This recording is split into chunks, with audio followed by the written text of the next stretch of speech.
அப்படி ஸ்பெஷல் என்னன்னா கருப்பு கவுனி அரிசியில பண்ணிட்டு இருக்கோம். Okay okay.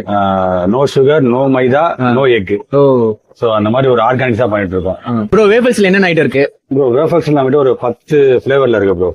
White chocolate, dark chocolate, milk chocolate, cotton candy, cookies and cream, Nutella, red velvet base with cotton candy எல்லாமே இருக்கு ப்ரோ. வேஃபல்ஸ் இல்லாம வேற என்ன இருக்கு? அப்படி நாங்க வந்த இடம் தான் நியூ பாப்பாய் வேஃபல்ஸ் டவுன்.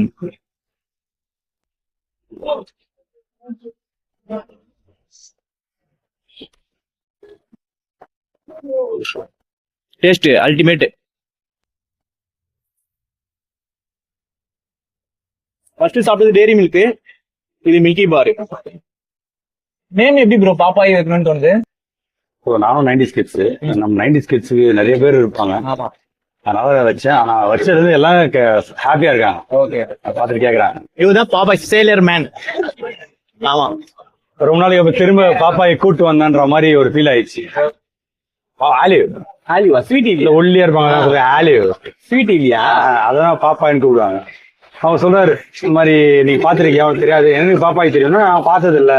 அவங்களுக்குள்ள கன்வர்சேஷன் ஓடுதுனால 2K கிட்ஸ் இந்த வீடியோ பாத்தீங்கன்னா பாப்பாய்ஸ்ன்றது பெரிய கார்ட்டூனு.